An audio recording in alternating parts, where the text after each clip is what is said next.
राष्ट्रवादी काँग्रेस पक्षाचे राष्ट्रीय अध्यक्ष उपमुख्यमंत्री अजित पवार यांचा वाढदिवस विविध सामाजिक उपक्रमांनी साजरा। राष्ट्रवादी काँग्रेस पक्षाचे राष्ट्रीय अध्यक्ष तथा राज्याचे उपमुख्यमंत्री अजित पवार यांचा वाढदिवस विविध उपक्रमांनी साजरा करण्यात आला। यावेळी उपमुख्यमंत्री अजित पवार यांच्या वाढदिवसानिमित्त आज दिनांक 22 जुलै रोजी राष्ट्रवादी काँग्रेस पार्टी शहरच्या वतीने हजरत शामशाह खादरी दर्गा येथे राष्ट्रवादीचे शहराध्यक्ष सय्यद जाणिमिया यांनी पदाधिकारी सोबत चादर चढवून नामदार अजित पवार यांच्या दीर्घायुष्यासाठी प्रार्थना केली।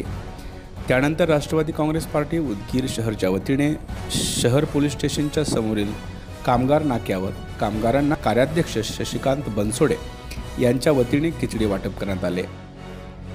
त्यानंतर राष्ट्रवादी काँग्रेस उदगीर तालुका ग्रामीणच्या वतीने तालुकाध्यक्ष बालाजी भोसले व कार्याध्यक्ष वसंत पाटील यांच्या वतीने सामान्य रुग्णालय उदगीर येथे रुग्णांना फळे वाटप करण्यात आले।